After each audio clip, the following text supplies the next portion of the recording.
We will now continue to live record the public comment session.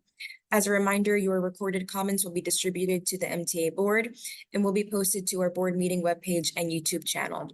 And also as a reminder, all of our speakers are limited to two minutes. Our next speaker will be Solomon Bletcher, followed by Norbert Geese. Hello, I would like the MTA to support congestion pricing as a member of Community Board 3. It's extremely important for congestion pricing to happen so that we can reduce traffic. The MTA has already planned to do it and needs to continue on its proposal in order to satisfy it. Congestion pricing is extremely important. Thank you.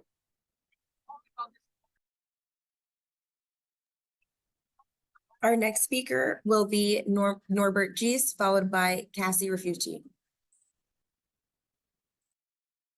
Yes, good morning. My name is Norbert Geese, and I'm a board member of Civics United for Railroad Environmental Solutions, a New York state law that Assembly member Jennifer Raj Kamoor and Senator Joseph Adabo sponsored last year was signed by Governor Hochul in the fall. This law went into effect on January 1st. The new law finally requires solid covers on rail cars that are hauling construction and demolition debris, and they contain blow-off, leachate, and odors in our neighborhoods for the past 14 years. The rail cars have emitted this pollution and odors because they have only been covered by pervious orange netting. And the rail cars have drains on the bottom which allow the leachate to empty onto the tracks and into our communities. The New York State Department of Environmental Conservation presumes that this C&D waste is toxic. So why is it that they're still hauling this without solid covers and sealed containers? Chairman Janet Lieber, we look forward to the MTA board's explanation as to why the railroad workers, our families, and our communities are still being subjected to this toxic filth almost 3 full months after the law went into effect. Thank you and have a pleasant day. Our next speaker is going to be Cassie Ruchi, followed by Charles Muniz. Good morning, Chairman Lieber and MTA board members. My name is Cassie Ruchi, and I'm a member of Passengers United. I would like to address a bus stop situation located on 9th Street and 5th Avenue in Park Slope, Brooklyn. This is an ongoing problem that the B61 bus going towards Park Slope 20th Street has a bus stop covered with a black trash bag on it. I was told that the DOT is the one that's involved in this. I feel that the DOT should not be involved in this. This is something that's got to be done by the MTA. And I already addressed this multiple times to my president of Passengers United. And my president told me that this is the Department of Transportation that's supposed to be in charge of the bus stop. I feel it's the MTA. So the MTA, please do something about it. And also, I dispose congestion pricing. So my reasoning for saying this is because Passengers United, like my fellow member of Passengers United stated earlier, we do not agree about congestion pricing. So MTA, we do not suppose congestion pricing. Thank you very much.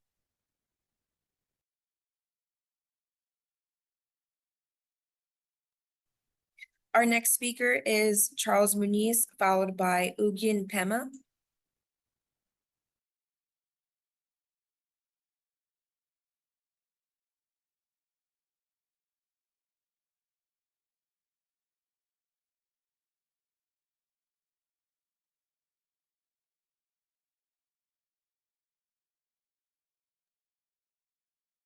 He's muted.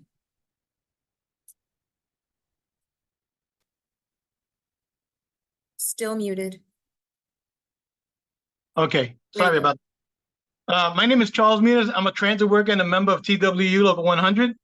A few weeks ago, a station agent was assaulted by some nut at the Wall Street train station.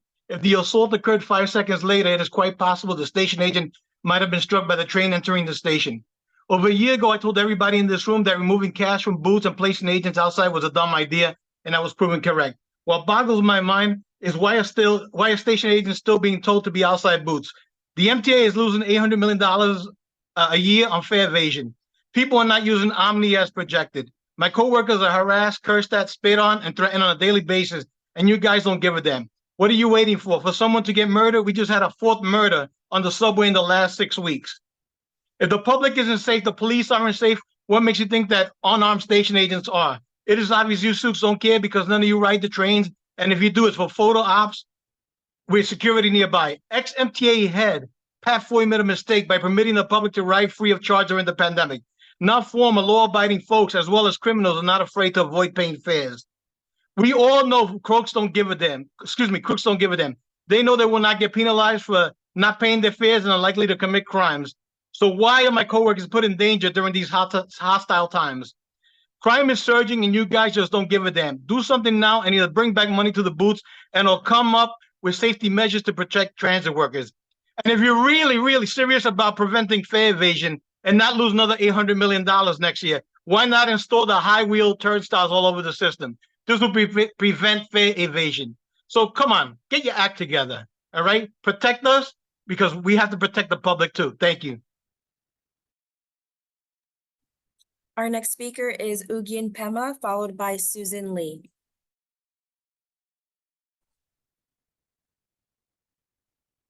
Hello, my name is Ugyen Pema. I'm a member of TWA, Taxi Worker Alliance. So our member, the union member told in the meeting, what he said that we are losing so many jobs and since from 2019, when the state and city put the 250 it's congestion. So we already picking up a lot of congestion from the passenger every ride. So now we are losing so many jobs that you come to see the station like Penn Station, Grand Central, or Port Authority. There's like tens of blocks that fill up with the yellow cab. We don't have a fare. We have waited there for like 2-3 hours to get only one single job, and come to the airport like LaGuardia. To get into the taxi lot, it takes like 30 minutes, 40 minutes, taking around in the in the airport, outside the airport, and get in, and then wait like 2-3 hours to get a fare. Come to JFK, like sometimes we have to wait like 3 to 4 hours.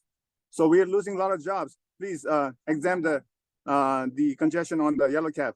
Please, I request, and it saved a lot of lives. Yellow cab drivers. We have been driving for many years. Most of them is like now the cab drivers are senior. Please save our family, save our job, save our industry. Thank you very much.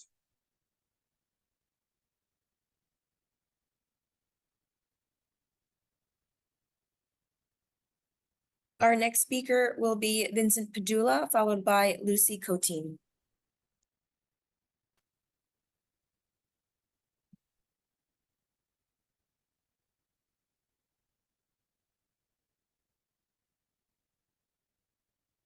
I'm on, right? Hello? Can you hear me? Yes, you're on. Oh, I'm sorry. I apologize. So I am titling this. My name is Vincent Padula. I'm sorry for distractions. I didn't realize that I was up. I'm titling this Defunding the Disabled, and I am here on behalf of the UFT. I've been riding the MTA and Access to Ride for over 20 years, and just like defunding the police causes crime, defunding accessibility causes undue stress to the passenger and to everyone else involved, the drivers. And I'm seeing a lot of misuse of funds. And right now we're at a place where it's just something special for Christians. It's Holy Week. And Jesus himself said that he who's faithful in little can be trusted with much. The MTA has not proven that they can be trusted with little. Of course, you get more money by raising more funds by congestion pricing and everything else. But what are we doing with the funds we have? We had an on-demand program that worked. We didn't want to spend that money, so we defunded it. We have Access to Ride, contracting work, wasting money. So we don't need more money if we're wasting the money we have. And so even for me, where shared rides cause discrimination with my service animal, they won't even earmark my account and say, you know what, share rides are probably not a good thing for this particular passenger because you experienced discrimination. So this is an issue. This is an issue. I'm hoping for a better on demand, at least 2 trips a day, 60 trips, and at least $60 a cap, because right now it's $40 with 25 trips for me. There's no way to use that program. And then when Access Ride is being used, I'm being discriminated against with my service animal. So I hope we don't continue to defund the disabled community and Access Ride. And I hope we have a better on demand on tap coming soon. Thank you. Our next speaker is Lucy Coteen, followed by Kimberly Fellon. Hi, good morning. The environmental assessment was based on pre-COVID data from 2015 to 2019. Everything changed since then. Multiple lawsuits demand an EIS. The CBD is a mixed use of businesses and residents, all of which will be harmed by congestion pricing. Office vacancies are close to 50% as of March 2024. Close to 7,000 storefronts are vacant now. By the way, this is not a popularity contest of who said what on congestion pricing. This is serious business that will have an enormous, harmful economic and environmental consequence, not only on New York City, but throughout the whole metropolitan area and including the state. Congestion pricing will interfere with the pandemic recovery.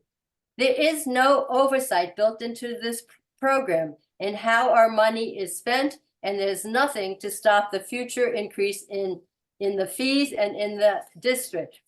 Where is the bottom line of the black hole of taxes that we pay to the MTA? The state controller has written numerous reports on the MTA's lack of accountability in spending our money. There is no oversight. From the MTA's report, October 29th, called Dedicated Subsidies and How They Work, we see the many taxes we already pay into the MTA. Where has that money gone? There's billions and billions of federal subsidies that have been given to the MTA and no accountability. Just some of the taxes we pay have to do with gasoline and diesel fuel excise tax, mortgage recording taxes, property transfer tax, and of course the tax to the taxis, and payroll mobility tax, MTA trust revenues. Anyway, it goes on, and you can read about it in more detail. Dedicated subsidies and how they work. October 15th, 2019. It is a black hole of our tax money. Say no, vote no. Thank you.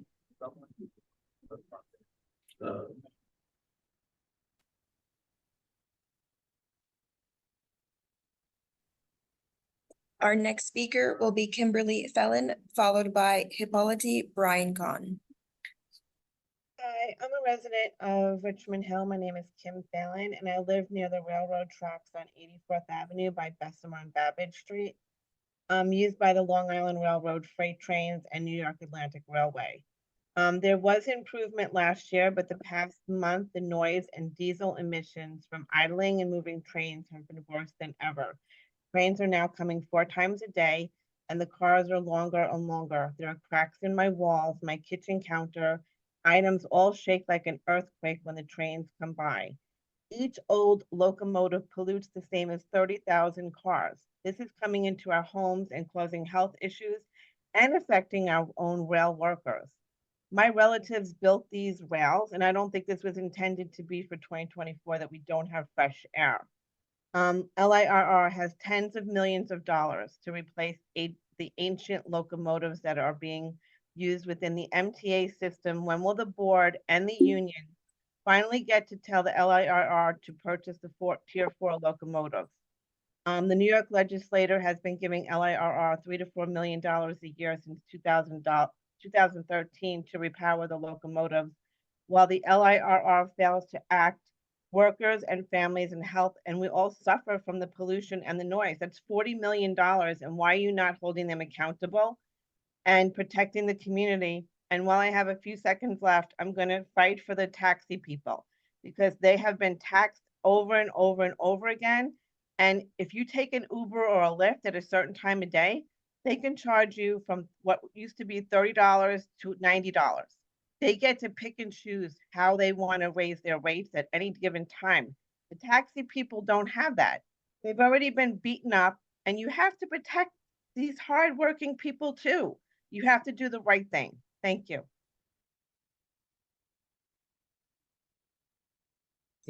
Our next speaker is Hippolyte Brian Khan.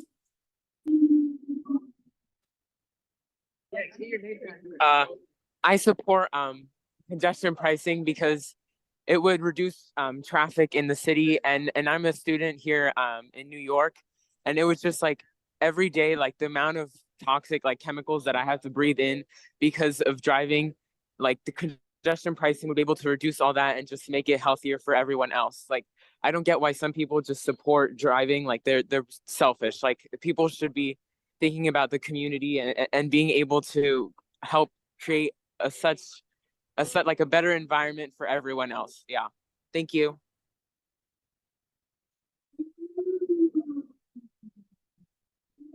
And that concludes the public comment session. Thank you to everyone for your participation and comment.